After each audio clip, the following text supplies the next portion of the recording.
你見過石敢當青石神像喺半夜嗰陣公開眼死死咁及住人體嘛？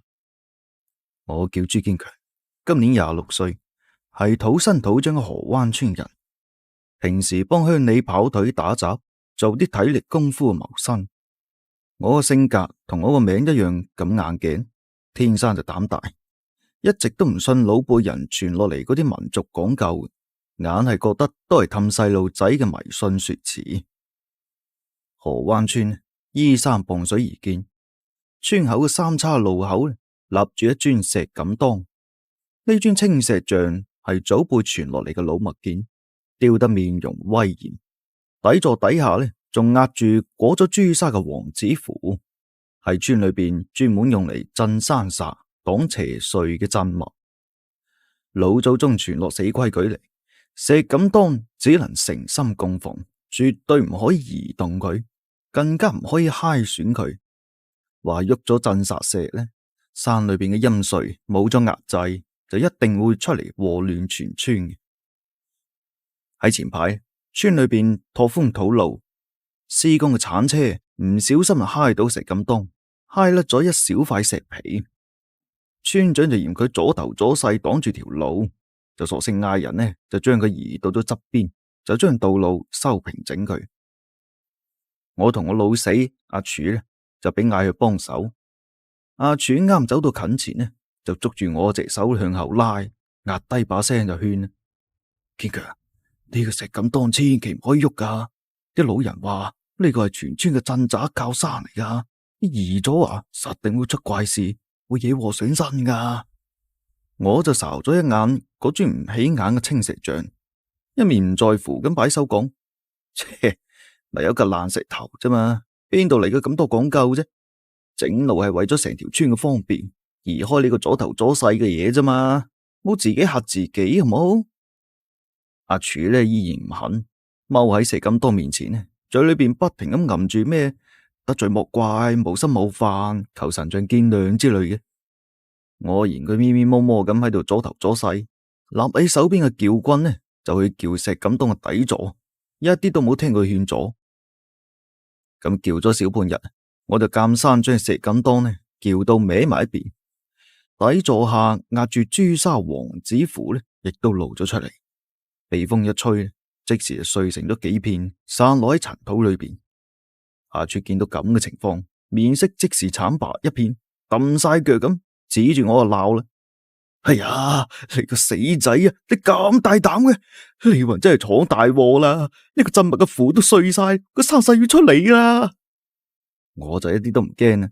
拍咗手上嘅塵，轉頭就翻咗屋企，根本就冇將呢件事擺喺心上。當日夜晚，怪事就纏上門。我屋企住喺村頭，院門貼住過年時請嘅秦瓊、尉遲宮門神年畫，呢個係村裏邊家家戶戶嘅規矩。貼門神就係為咗守家擋煞，平時夜晚都安安穩穩，但係呢日啱過子時，院門外就傳嚟咗咚咚咚咚咁嘅揼門聲，嗰啲力度又沉又悶，一下下咁揼喺門板上，根本就唔似係人敲門嘅力度。我瞓得正沉俾呢刺耳嘅揼門聲嘈醒，心裏邊即時飆起火氣，披咗件褸就衝到院門口，扯開喉嚨就鬧啦：邊條茂利啊！大半夜咁喺度搞咩啊？仲俾唔俾人瞓覺噶？門外冇一啲嘅回應，但係揼門聲越嚟越急啦，連帶住道木門框都被揼到係咁震。我猛咁拉開院門，院門外乜都冇，連個人影都冇，只有路邊嘅野草俾猛風刮到亂咁搖。我諗實係啲野貓野狗喺度撞門呢。轉身啱要關門，我眼角餘光就無意間掃到村口，即時成身一僵。嗰尊俾我移歪咗嘅石敢當喺清冷嘅月光下，竟然透住一股滲人嘅青黑暗光。原本緊閉嘅石眼，竟然微微擘開咗一道細罅，冷冰冰嘅視線直直咁向住我屋企嘅方向望嚟。我慌忙捽咗一眼再睇，石敢當又變翻咗原樣，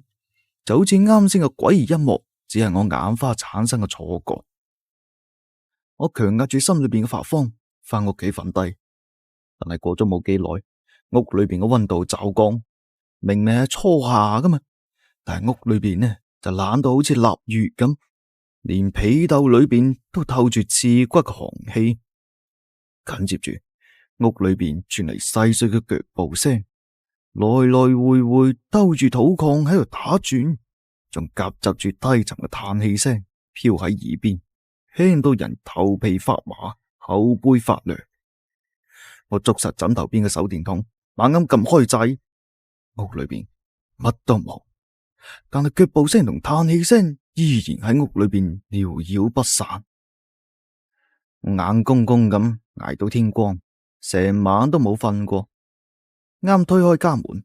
就迎面撞上阿柱。佢兩眼布滿血絲，神色慌張，一見到我呢，就快步湊過嚟講：堅強，你琴晚有冇聽到嗰啲好怪嘅動靜啊？我屋企半夜都有腳步聲，村裏邊有好幾戶人家都被打擾到瞓唔好啊！肯定係你喐咗石敢當，毀咗符紙，將個沙沙放咗出嚟啊！我仲好硬頸咁唔肯認，但係心裏邊啊早就慌晒神，後背不停咁喺度飆晒冷汗。冇過幾耐，村裏邊嘅老族長就揾咗過嚟。老族長守咗成世村規民俗，最識呢啲鎮煞避邪嘅門道嘅咧。佢及住我，面色陰沉得嚇人，開口嘅語氣呢滿是斥責：朱堅強，你知唔知你已經犯咗大錯啊？石敢當係全村鎮煞根物，你叫歪個神像，毀咗個朱砂符，沙沙冇咗壓制，纏上你一個人係小事，如果禍及全村老少，你擔當得起咩？你話到腳都發軟，往日嘅牛脾氣瞬間煙消雲散，連忙耷住頭連連認錯：族長爺爺，我知道錯啦，我唔該唔信邪噶，唔該亂咁吊石敢當噶，求下你諗下辦法化解呢場禍事啦，我再都唔敢莽撞噶啦。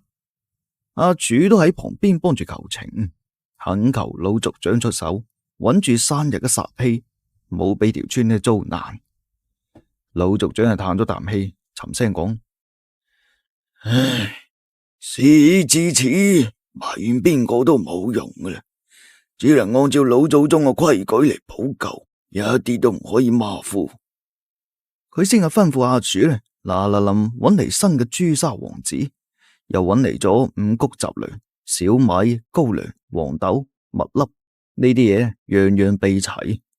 呢五穀係壓煞鎮邪嘅好物，能夠穩住外泄嘅陰煞之氣，唔俾佢呢四處咁傳。跟住呢，老族長帶住我同阿柱，恭恭敬敬咁將石敢當移翻原位，仔細擺正符正，喺底座下重新墊好新嘅朱砂黃紙符，又將五穀沿住石敢當四周呢灑咗一圈，牢牢咁圍住，封住外泄嘅煞氣。老族長手持桃木枝，輕輕抽打石敢當周身，口中係吟住鎮煞安神嘅口訣，又叫我掛喺神像前，恭恭敬敬咁叩咗8個響頭，誠心向神明致歉。之後，老族長又跟住我翻咗屋企，撕低咗我屋企門上嗰舊咗嘅門神年畫，攞出申請門神貼之前呢，用米酒抹咗一門楣，寓意恭請門神歸位，守好宅院，擋住前生嘅煞氣。佢仲將剩低嘅五穀裝入粗布小袋，叫我貼身帶住，用嚟壓驚定神，護住自身嘅陽氣，唔俾煞氣侵擾。搞完呢一切之後呢，老族長又喺村口點起3盞送魂燈，燈芯上纏上朱砂線，順住晚風一一點亮，引住散日嘅山煞歸山，唔再驚擾村民。我都實喺燈邊，喐都唔敢喐，直到3盞燈全部都燒晒，村裏邊繚繞嘅陰冷氣息呢瞬間消散，嗰啲怪異嘅聲響亦都全部消失咗。當日晚上，我屋企再都冇發生怪事，突門聲、腳步聲、嘆氣聲全部都消失無蹤。我瞓上個炕就瞓，一覺瞓到天光，瞓得安樂又踏實。村口嘅石敢當穩穩咁立喺原處，青石雕面溫潤如常，冇咗嗰晚嘅陰冷詭異。條村都恢復咗往日嘅平靜，再都冇怪事發生。